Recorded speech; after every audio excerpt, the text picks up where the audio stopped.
एक छोटे से गांव की सीधी सादी लड़की थी गौरी। मिट्टी से जुड़ी, मेहनती और समझदार। बचपन से उसने गरीबी देखी थी और हर मुश्किल में जीना सीखा था। समय बीता और उसकी शादी शहर के एक घर में हो गई। शहर की जिंदगी उसके लिए बिल्कुल नई थी। गैस चूल्हा, पक्के घर और हर काम के अलग तरीके। लेकिन गौरी ने धीरे धीरे सब सीख लिया और अपने नए घर को अपनाने लगी। सब कुछ ठीक चल रहा था कि एक दिन गौरी खाना बना रही थी। तभी अचानक गैस पर खाना बनाते समय ही घर का गैस सिलेंडर खत्म हो गया। फिर उसकी सास ने अपने बेटे से कहा, नया सिलेंडर ले आओ। बेटा, गैस खत्म हो गया है, जाओ गैस ले आओ। लेकिन उस दिन पूरे शहर में हड़ताल थी। कहीं भी गैस नहीं मिल रही थी। एक दिन, 2 दिन, 3 दिन बीत गए। घर में खाना बनना बंद हो गया। सब लोग दुकान से ब्रेड, पकौड़े, चाय पीने खाने लगे और कभी कभी होटल से खाना खाते। लेकिन गैस सिलेंडर पूरे देश में खत्म होने की वजह से अब तो सारे होटल भी बंद होंगे। सब लोग परेशान होने लगे। गौरी चुपचाप सब देख रही थी। उसके मन में एक उपाय आया। उसे अपने गांव की याद आई, जहां जब लकड़ी या गैस नहीं होती थी तो औरतें गोबर के उपले बनाकर उन्हें सुखाकर चूल्हे में जलाकर खाना बनाती थी। उसने सोचा, जब वहां यह काम चलता है तो यहां क्यों नहीं। अगले ही दिन सुबह सुबह वह घर के पीछे बने तबेले में गई और गाय के गोबर को इकट्ठा करने लगी। उसने हाथों से उसे उठाया, गोल गोल उपले बनाकर दीवार पर चिपकाने लगी ताकि वो धूप में सूख जाए। उसके चेहरे पर मेहनत थी, लेकिन आंखों में उम्मीद। अब घर में खाना बन पाएगा। वह बिना किसी को बताए चुपचाप अपना काम करती रही। उसके हाथ गंदे थे, लेकिन इरादे साफ थे। धूप तेज थी, पसीना उसके चेहरे से बह रहा था, लेकिन वह रुकी नहीं। एक एक करके वह उपले बनाती गई, दीवार भरती गई, जैसे वह अपने घर की भूख मिटाने की दीवार खड़ी कर रही हो। उधर घर के अंदर सास बार बार बड़बड़ा रही थी, न जाने कब यह गैस आएगा। अब तो भूखे मरने की नौबत आ गई। गौरी ने दूर से यह सब सुना। उसने टोकरी में पड़ा गोबर की ओर देखा और मन ही मन बोली, बस थोड़ा और, फिर सब ठीक हो जाएगा। धीरे धीरे शाम होने लगी। गौरी फिर से गौशाला में आई और टोकरी में गोबर उठाकर जमा कर रही थी कि तभी पीछे से उसकी सास आ गई। जैसे ही उसकी नजर गौरी के हाथों में लगे गोबर पर पड़ी, उसका चेहरा गुस्से से तमतमा उठा। बहू, ये गोबर क्यों उठा रही हैं? पागल हो गई हैं क्या? इस गोबर को छूकर हमारे घर को अशुद्ध करेगी क्या? वो तेज आवाज में चिल्लाई। गौरी घबरा गई, उसके हाथ रुक गए। उसने धीरे से कहा, माँ जी, घर में गैस खत्म हो गई है, इसलिए गोबर सुखाकर इसी से खाना बनाऊंगी। तू पागल हो गई है। लेकिन उसकी बात सुनते ही सास गुस्से में आग बबूला हो गई। पागल है क्या तू? दिमाग खराब हो गया है तेरा? सोचा क्या तूने, हमें गोबर का खाना खिलाएगी? इतने भी बुरे दिन नहीं आए हमारे कि हम गोबर से बना खाना खाएं, समझी? गौरी की आंखें झुक गईं। सास रुकने का नाम ही नहीं ले रही थी। कहां से उठा लाए ऐसी गंवार लड़की? अरे ये शहर है शहर, यहां ऐसे गंदे काम नहीं होते। गोबर उठाकर हमें अपवित्र करेगी तू? छी, अब तू हमें गोबर की लकड़ी से बना खाना खिलाएगी? फेंक इस गोबर को, नहीं बनेगा कोई खाना।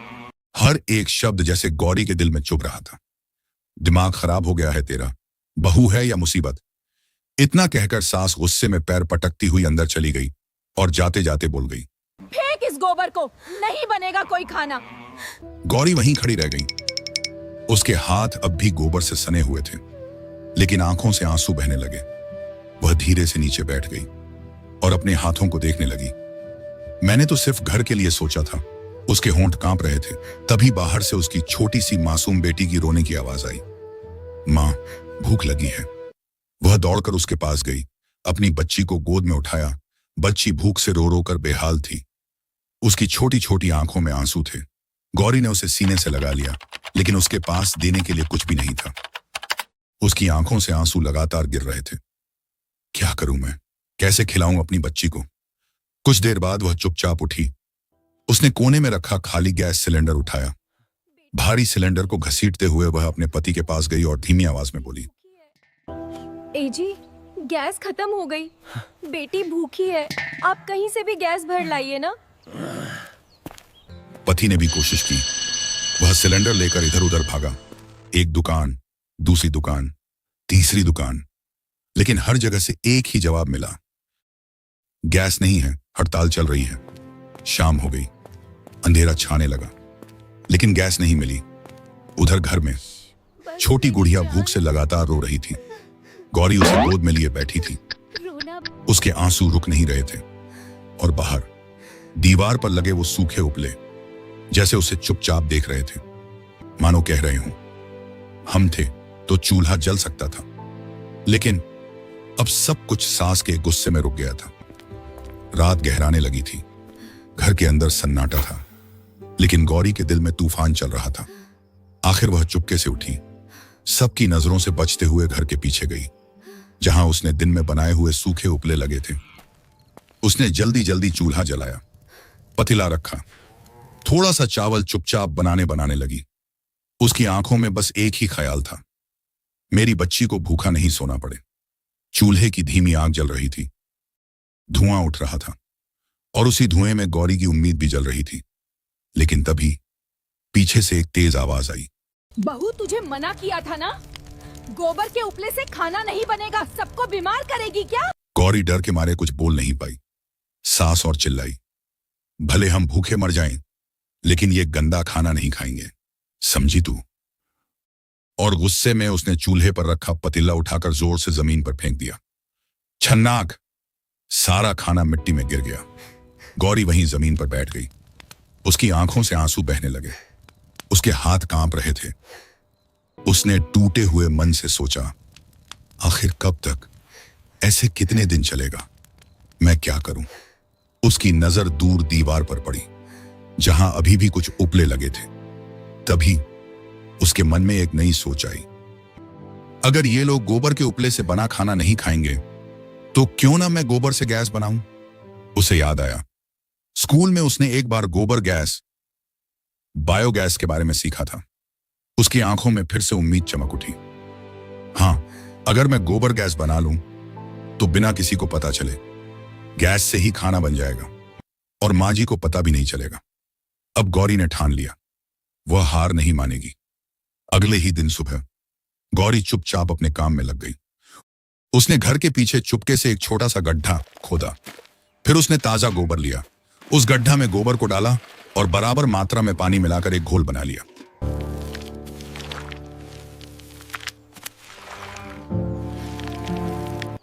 उस गड्ढे को अच्छे से ढक दिया ताकि हवा अंदर न जाए। ऊपर एक छोटा सा ढक्कन और पाइप जैसा रास्ता बनाया। धीरे धीरे उस गोबर में सड़न। कुछ दिनों की मेहनत के बाद आखिरकार गौरी का बनाया हुआ छोटा सा गोबर गैस तैयार हो गया। उस गड्ढे के अंदर से गैस बनने लगी। उस दिन सुबह जब उसने धीरे से पाइप खोला, वही गैस पाइप के जरिए बाहर आने लगी। टैंक से पाइप के जरिए गैस चूल्हे तक लाई और उस पाइप को चूल्हे से जोड़ दिया और चूल्हे में आग जलाई तो बिना धुएं के साफ नीली लौ जल उठी। गौरी की आंखों में खुशी चमक उठी। अब मेरी बच्ची भूखी नहीं रहेगी। वह जल्दी जल्दी आटा गूंथकर रोटी बनाने लगी। सब कुछ चुपचाप चल रहा था, लेकिन तभी पीछे से तेज कदमों की आवाज आई। ये सब क्या है? ये क्या हो रहा है यहाँ? गौरी का दिल धक से रह गया। उसकी सास खड़ी थी, गुस्से से भरी हुई। जैसे ही उसने देखा कि गौरी फिर से चूल्हे पर कुछ बना रही है, वो जोर से चिल्लाने लगी, तुझे कितनी बार मना किया है, फिर भी तू मानती नहीं? गौरी घबराकर बोली, मां जी, ये गोबर के उपले नहीं हैं, ये गैस है। लेकिन सास ने जब बाहर से पाइप लगा देखा तो गुस्से में चिल्लाने लगी, बहू ये सब क्या है? गौरी डर के मारे सब कुछ बताने लगी कि कैसे उसने गोबर से गोबर गैस बनाया है। सास यह बात सुनकर और गुस्सा हो गई, मुझे कुछ नहीं पता, गोबर गैस ये क्या होता है? गोबर तो आखिर गोबर ही होता है ना, तो गंदा ही होगा। गुस्से में उसने तुरंत आवाज लगाई, रवि, अरे रवि, इधर आओ जरा, देखो तुम्हारी बीवी क्या कर रही है। कुछ ही पलों में रवि दौड़ता हुआ पीछे आया और जो उसने देखा वो देखकर वो दंग रह गया। एक तरफ साफ जलती हुई नीली लौ